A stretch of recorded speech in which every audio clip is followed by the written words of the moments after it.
Pero volvamos al asunto. Eso es. Arístides, Burdeos, realidad que se sabía, aunque la versión oficial era otra, y él observó clarísimamente que estaban llegando muchos refugiados al sur de Francia con intención de huir a Estados Unidos a través de España y de Lisboa. Y el caso es que él sabía que el presidente luso, Salazar, por motivos de geopolítica, había dictado una circular, la famosa circular 14, en la que prohibía les prohibía a los cónsules que expidieran salvoconductos a cualquier persona, en concreto a los refugiados, si no tenían la autorización de Lisboa. Es decir, los consulados tenían que montar un expediente, enviarlo a Lisboa y a la vuelta sabían si ese expediente había sido denegado o aprobado. No podían tomar la decisión por iniciativa propia. La decisión por iniciativa propia. Entonces, cuando Arístides empezó a recibir solicitudes denegadas de Lisboa, sin motivo ninguno, y se fue cerciorando, simplemente había que tener ojos en la cara y ver por la ventana, ver que cada vez llegaba más gente intentando huir de Europa. Pensó y se dio cuenta clarísimamente que cuando Francia firmara esa especie de armisticio con Alemania, se iba a cerrar la frontera con España y que aquello se iba que ahí se iba a producir un tapón, un verdadero cuello de botella que haría que cuando los nazis llegaran al sur se llevaran a todas esas personas y por lo tanto acabaran pues donde le había dicho el hermano que iban a terminar. Que je vous dise aujourd'hui qu'il faut cesser le combat. Je me suis adressé cette nuit à l'adversaire pour lui demander s'il est prêt à rechercher avec moi, entre soldats, après la lutte et dans l'honneur, les moyens de mettre un terme aux hostilités.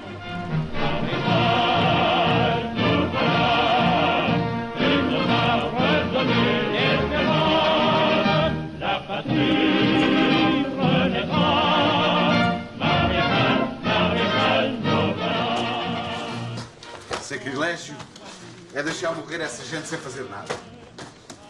Una de esas familias fue la del rabino de Amberes, un señor que se llamaba Chaim Herz Kruger. Se generó entre ellos una relación muy bonita, una relación de amistad entre, el rabino judío y él que era cristiano. Mira. De hecho, incluso se sabe que el rabino llegó a dormir o a alojarse en dependencias del consulado, la familia.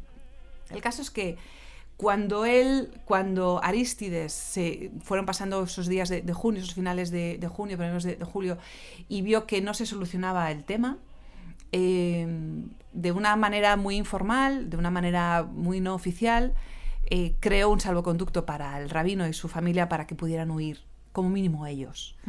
Y el rabino, en un momento de sinceridad total, dijo que su familia no solamente era su familia por consanguinidad, que también era toda la comunidad judía. Buah. Que o salían todos o no se iba nadie. Arístides, cuando asistió a ese momento, a esa decisión del rabino, aunque le insistió para que lo aceptara, se dio cuenta que estaba ante uno de esos momentos en los que había que tomar una decisión que podía ser muy perjudicial para uno, pero muy beneficiosa para tantas personas, a pesar de la normativa que le impedía hacerlo. Y como Schindler, al ver ese desalojo del gueto que hemos comentado antes, nuestro personaje, nuestro protagonista Arístides, se enfrentó a algo que en él le provocó un detonante vital. A pesar de las órdenes que había recibido de su gobierno, finalmente decidió desobedecer, volverse ciego, ¿no? De alguna manera. Se huele la tragedia personal, Cristina. La tragedia personal que puede tener una decisión de estas, precisamente.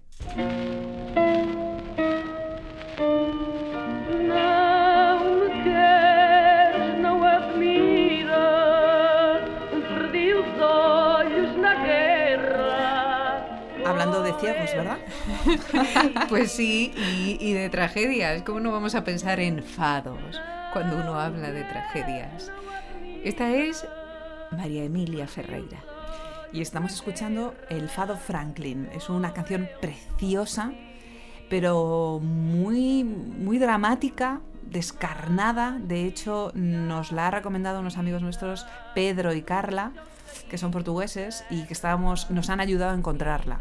Es un fado que habla del amor, del desamor, de las situaciones dramáticas, de las situaciones extremas, de perder a alguien y tener que tomar una decisión de si voy a por él o ella, o a esa cosa o no, o me quedo parado o me quedo parada y no sé, ¿sabes? Es un fado muy, muy sugerente, muy abstracto, que permite muchas interpretaciones, pero que nos gusta muchísimo y que está quedando y que nos aquí cuadra un fenomenal. poco Cuadra con mucho. Arístides, porque él decidió cerrar los ojos a la normativa. No es exactamente, Sí. pero sí que habla de ciegos y sí que desde luego habla de una tragedia. Cuenta la historia y se sabe clarísimamente que él tuvo uno de esos momentos de no saber qué hacer. Se encerró en su habitación durante 3 días sin apenas salir. Y cuando salió parecía que había envejecido 10 años o 15 años. Tenía el pelo... Sabía lo que se le venía encima. Tenía el pelo canoso, parecía mayor, pero había decidido contravenir la famosa Circular 14, olvidándose de las consecuencias, y extender visados, salvoconductos, a cualquier persona que se lo pidiera. Se sabe que en apenas unos días extendió 10.000 visados.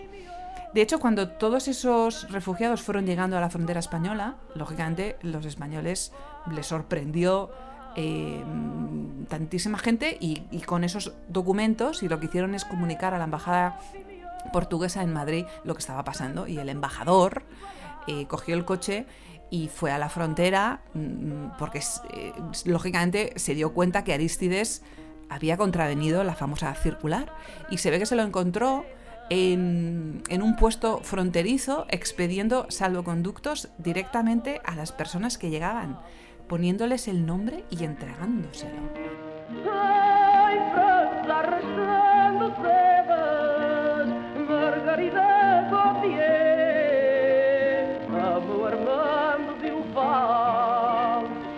Estaba en una carrera contrarreloj que le iba a ser muy negativa previsiblemente en su carrera, pero ya que se había metido hasta el fondo. Hasta el fondo. Es un historión como el de Schindler. Sí, Y en esas listados de personas, o directamente a esas personas a las que les entregó esos nombres, esas otras personas a las que les cambió la vida, estaba nuestra actriz de Casablanca, que cantaba a voz en grito la marsellesa marsellesa mientras lloraba. Es una secuencia preciosa que recomiendo a todo el mundo que la busque. A nuestra Madeleine Levaux y su marido, Marcel Darío, que también era actor y que en Casablanca interpreta al croupier. Y no fueron los únicos, porque también estaba allí Salvador Dalí y Gala, el archiduque Otto de Habsburgo, su esposa, miembros de la familia Rothschild, la familia ducal luxemburguesa, el futuro gobierno belga que luego estaría en el exilio, y otros tantos y tantos exiliados republicanos españoles. No entiendo bien por qué Dalí y Gala debían necesitar un visado. No bastaba, imagino que ellos podrían atravesar la frontera española fácilmente. Bueno, no lo sé, simplemente... Y de ahí ya pues emigrar al extranjero o no. No entiendo bien. Poder podían, pero el problema es que no podían salir de Francia. Porque... ¿Tampoco hacia España? Bueno, hacia España sí. El tema es que Dalí ya había salido de España durante la Guerra Civil Española. Vale.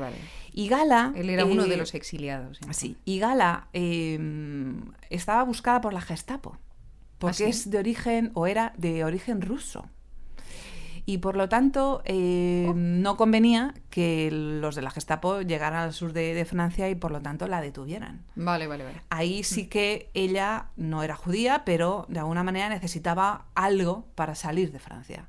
No tanto entrar en España, sino salir de Francia. Y salir de Europa, ¿no? Y salir, efectivamente. Y Vale. eso les permitió huir a América, como otros tantos. ¿Qué persona y qué personaje, Dalí? Cuando yo era muy pequeño, quería ser una cocinera. Después, empecé ya cuando tenía 6 años, quería ser Napoleón. Desde entonces, mi máxima ambición no ha hecho que crecer. Y ahora, lo que más me gustaría es poder ser nada menos que Salvador Dalí. ¿Qué personaje, Dalí? En fin, Estábamos con Arístides y las consecuencias que previsiblemente tendría su comportamiento, que imagino que las hubo, ¿no? Pues ya te puedes imaginar. Fatal. El presidente luso le abrió un expediente disciplinario por haber expedido, según el expediente oficial, ojo, 38.000 visados. Madre mía, frente a los 1.200 de... Exacto. De Schindler. De Schindler, que no es por hacer un ranking, pero hay que reconocer que este hombre tiene un 38.000. historión Sí. espectacular. Como resultado de ese expediente fue inhabilitado, le forzaron a retirarse con una pensión tan exigua que sobrevivió en Lisboa gracias a la caridad de un comedor social regentado por la comunidad judía. Murió en los años 50 siendo la sombra de lo que fue, de lo mal que lo pasó después, de lo mal que se le hicieron pasar y del estigma social que todo eso le provocó.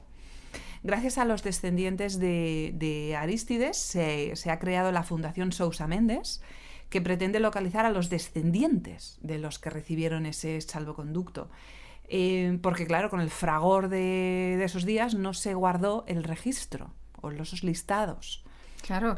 Entonces, lo que se está haciendo... Lo principal era emitir los visados. Efectivamente. A él ya le daba igual. O sea, el tema es que esa gente saliera de allí. Le daba igual si eran 1, 2, 3 o 35. De hecho, prueba de ello es que, fíjate, esos datos. Se desconoce la cifra exacta. Por ahora se han localizado unos 3.500, imagínate, pero se sabe que ronda los 30.000. Sí, como has dicho. Y también es muy interesante esto de que terminó su vida como la sombra de lo que fue, porque este hombre fue un hombre de vida alegre, en general. Era un hombre de buen vivir, Era digamos, un hombre de buen ¿no? vivir, era un hombre divertido, simpático. No quiero decir con esto que desatendiera sus obligaciones de cónsul, ni muchísimo menos. No tengo ese dato y no tengo por qué decirlo, pero no sé, da la sensación que según qué caracteres, parece que lo van a tener como más difícil de meterse ahí. Sin embargo, él se metió, pero se metió hasta el cuello. Y sí, eso le provocó unas consecuencias profesionales, cambios sociales, sí, internas y ya no digo personales. O sea, el hombre... Mira, se suele decir, al igual que cuando uno es o cuando uno comete un crimen, se le juzga no solamente por los hechos, sino también por la intención. Cuando uno realiza una buena acción, no solamente se le debe juzgar, o parece que se le debería juzgar, ¿no? Hay algún filósofo árabe que habla en ese sentido, por los hechos o por lo que hace, sino por la intención de hacer el bien.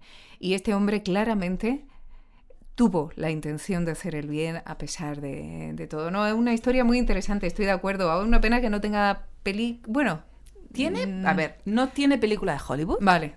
Si bien se la merece. Pero tiene película. Tiene una película menos conocida, una película que se estrenó en el 2009, dirigida por Joel Santoni. Es un documento muy interesante que vale la pena buscar y verlo, porque nos acerca a un personaje muy interesante.